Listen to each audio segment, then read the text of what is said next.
Hello and welcome to the 49ers First and 10 podcast, 10 minutes of the most up-to-date 49ers news first thing in the morning.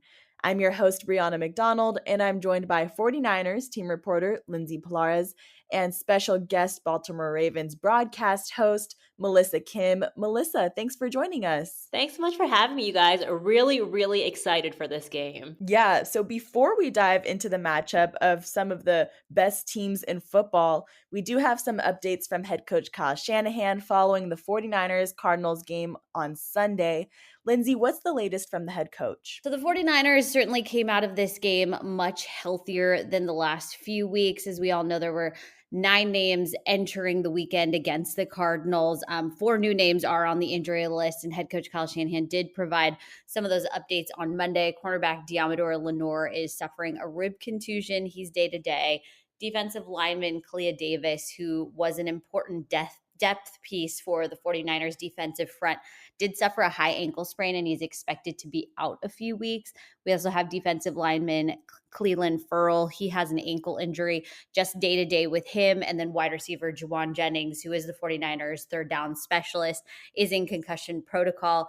And again, with that, there is no set timeline with the concussion protocol, but players do have to go through the 5-step process in order to be cleared in time for the next game. Okay, well, speaking of injuries, something that stands out are the injuries that have been lingering on the offensive line.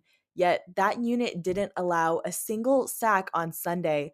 How has the team navigated the O-line depth while still being successful? Yeah, it's been incredibly crucial that the 49ers did sign veteran Jon Feliciano, who has just been tremendous for that 49ers offensive line.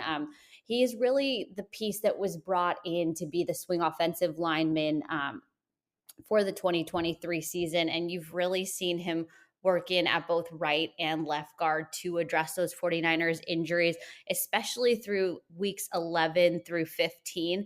And he is actually the highest rated player by Pro Football Focus for now 2 weeks in a row. He had a clean sheet against the Cardinals. So just a tremendous performance from him over the last 2 weeks. He has been playing at right guard in place of Spencer Burford, who has been dealing with some lingering knee injuries to actually both legs.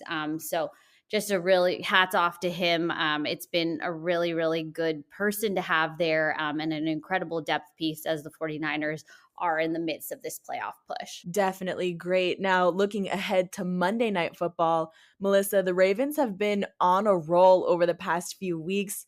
What are some of your biggest takeaways from Baltimore's most recent matchups, and what's the team's mindset like coming into California? Well, speaking of injuries, guys, I mean, the Ravens have been the healthiest up until last week. They were the healthiest that I've seen this team in 3 seasons going into December. The injuries have definitely been an Achilles heel for this team, especially you look at Lamar Jackson, the quarterback. He is playing some of his best ball that he has since 2019 right now. But they did have one major injury last week, running back Keaton Mitchell. He's the undrafted rookie out of East Carolina.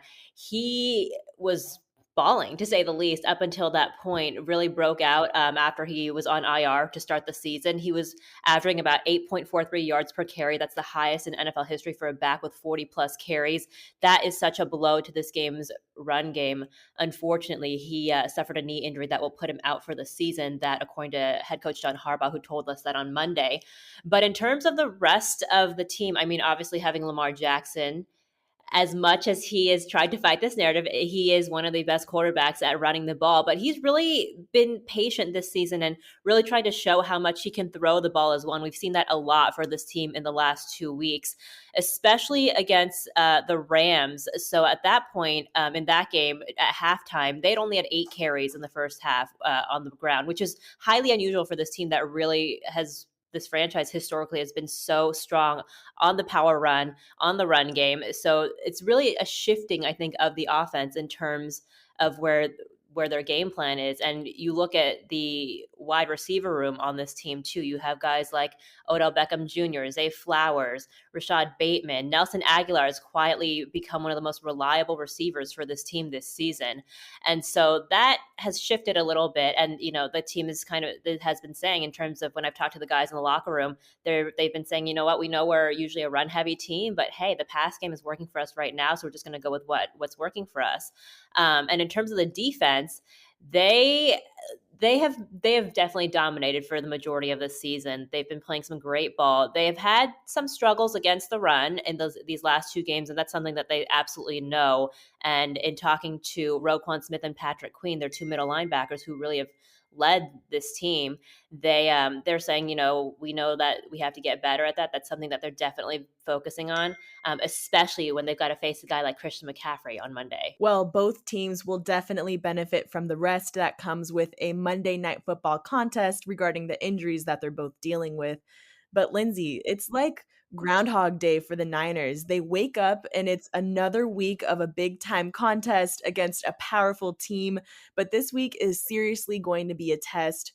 What are your initial thoughts on this number one NFC seed versus number one AFC seed matchup? Yeah, this has very quickly become one of the premier, if not the premier game of the 2023 regular season.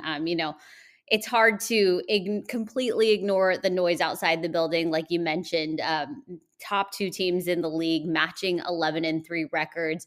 And for the 49ers right now, where they are positioned in the playoff race, they want to retain that number one seed. It's something that is obviously not talked about a ton, but is at the top of everyone's minds.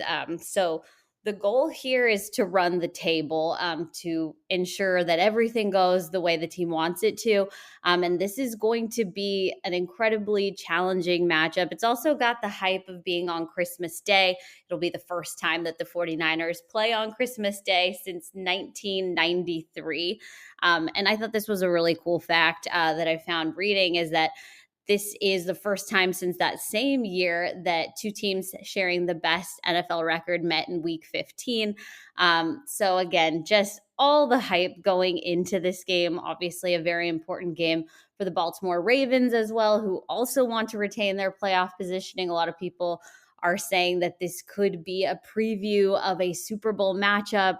It's certainly got two contenders that are hoping that's the case. But yeah, just a lot of hype surrounding this game that's going to go down at Levi's Stadium on Monday night. For sure. Often when league pundits are talking about the Niners, they point to San Francisco's offense and all of the playmakers from that side of the ball with CMC, Brock Purdy, George Kittle, Deebo Samuel, Brandon Ayuk, and the list goes on. But they might just meet their match on Christmas Day against the Ravens defense that's first in the NFL in yards per attempt allowed, first in the NFL in points allowed. Melissa, can you take us deeper into Baltimore's defense and just what to expect? Oh, yeah. I mean, I've talked to most of these guys extensively throughout the season. The guy that I'm pointing to right now that I think will possibly be the game changer for this game is Kyle Hamilton. He's the second-year safety out of Notre Dame. He was questionable actually coming into last week. He suffered a knee injury against the Rams, but he wore a brace all last week, but he did practice every single day last week too, which a lot of us watching practice, we were surprised to see him honestly last Wednesday. But he is, outside of Lamar Jackson, I would argue that he's the most important guy on this team. The fact that he's so versatile, he can literally play nickel, he can play outside, he can play literally every single position on the defense, I would argue. And he's, he coming into last year, he was their first round draft pick. He did have a little bit of a learning curve. He was very young when he came to this team. He was 20 years old when he came to the Ravens last year. But he is, during the second half of the season last year, I would argue that he was growing, just really soaking it all in. And the thing that I've really appreciated about him is how mature he's been. He's taken all the criticism head on, said that he's made those mistakes. And you really saw his growth this year in year two with the team. And I mean, he had that 3-sack game as a safety against the Colts. Even though the Ravens did lose that game, he did have quite the breakout game that in week 3. And so I really would argue that Kyle Hamilton is one of the game changers here. And they have a bunch of other guys that are playing versatile as well. Like Brandon Stevens having a great year as well. He can also play any position in the secondary, but he's really stuck to outside corner this year.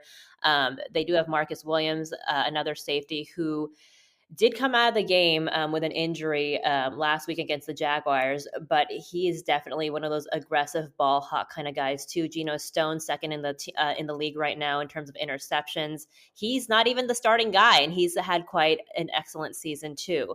And they have, in terms of the defense, those 2 middle linebackers really commanding this defense. Roquan Smith, I mean, he came to this team last year on Halloween and really changed the face and perception of what this defense was. A lot of fans in the Ravens slot calling him the second coming of Ray Lewis, which is high praise for him. But the thing I love about Roquan so much and that I've appreciated so much is that he is truly himself. He's like, I love all the comparisons. He's like, I'm honored to be even mentioned in the conversation, but he's like, I'm going to do what I do. And you'll see this at Levi Stadium on Sunday, the way that he hypes up, he always gives the pregame speeches to the Ravens before they go in, before introductions. And he really I don't know what's coming out of his mouth, but he's really hyping up the team 100% in a way that only he can. And I've been told by Kyle Hamilton, actually, he's told me before that Roquan is he's like such a chill, normal guy in the locker room. He's very polite, very cool. And then he flips the switch and turns into a completely different human being. He's the most intense. You could see it in his eyes, how intense he is when it comes to game time. So I would definitely keep an eye on him and Kyle Hamilton. Those would be my 2 game-changing guys on the defense. Oh, man. Well, Melissa, as for the Ravens offense, all eyes look to Lamar Jackson and his versatile skill set. Head coach Kyle Shanahan called the quarterback a challenge. What makes him so difficult to defend? I think Lamar is so difficult because he's so elusive in a way, right? I think that nobody can really dance around and get out of the pocket, get back into the pocket, move his feet like he does. And that was one of his highlighting traits. When he came into the league, people were saying, oh, he might be pretty good for a running back. That was the saying around here, right? Because he would run the ball a lot. And to his credit, in the last 2 seasons, I remember 2 years ago, before training camp started, he had mentioned that he had really worked on throwing the ball a lot more that offseason, and that he really wanted to be able to grow in the passing game and to be able to stay in the pocket and make those big throws, prove that he has a big arm, because maybe a little bit of the narrative that he was, a running quarterback, but also because he wanted to truly become that dual threat. And we've really, again, having those weapons that they do, the guys that can catch the ball on this team right now, have obviously helped him out a lot. Unfortunately, Mark Andrews, obviously not one of those guys. He suffered an injury a couple weeks ago, season-ending injury, and he is out for the season. But they do have some depth at tight end as well. Isaiah Likely, he's the second year out of Coastal Carolina. He has really stepped up as well, and he knew the pressure that was on once Mark Andrews, who was Lamar's most reliable favorite target, was out for the season. So now we've seen the ball spread out a lot more. The thing about Mark Andrews was that because he was that target, he would draw, 2, sometimes maybe 3 defenders on him. And so that would leave somebody open, to get the ball. So that was the unique trait that Mark Andrews had. And now they have other guys doing that. Obviously, Isaiah Likely, they have Zay Flowers, the rookie out of Boston College. OBJ, OBJ might not be putting up the numbers that people expected to when he came to this team. But there's so many things that he does from an intangible sense during the game that only really comes with experience and things that really only OBJ can do. And so that he's proving why this team got him in the offseason.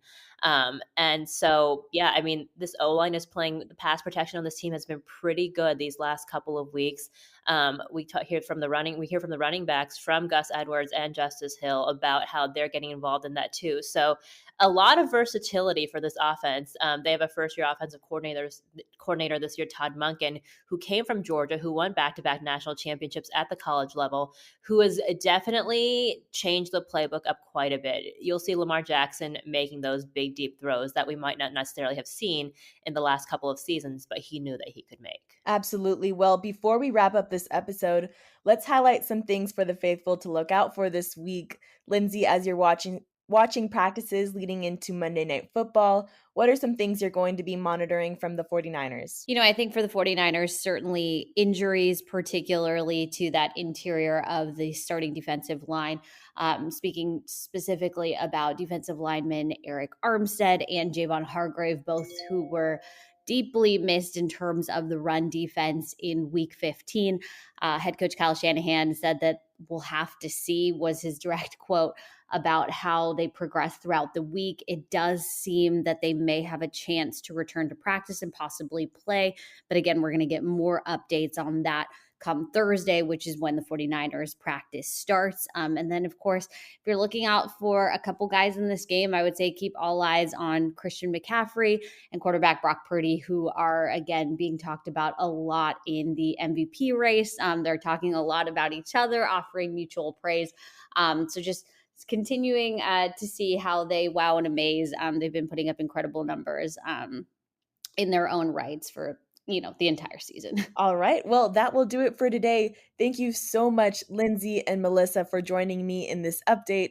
Don't forget to follow First and 10 on Spotify and Apple Podcasts. Turn on the notifications so you're in the know when we post any breaking news updates. And thank you, Faithful, for tuning in.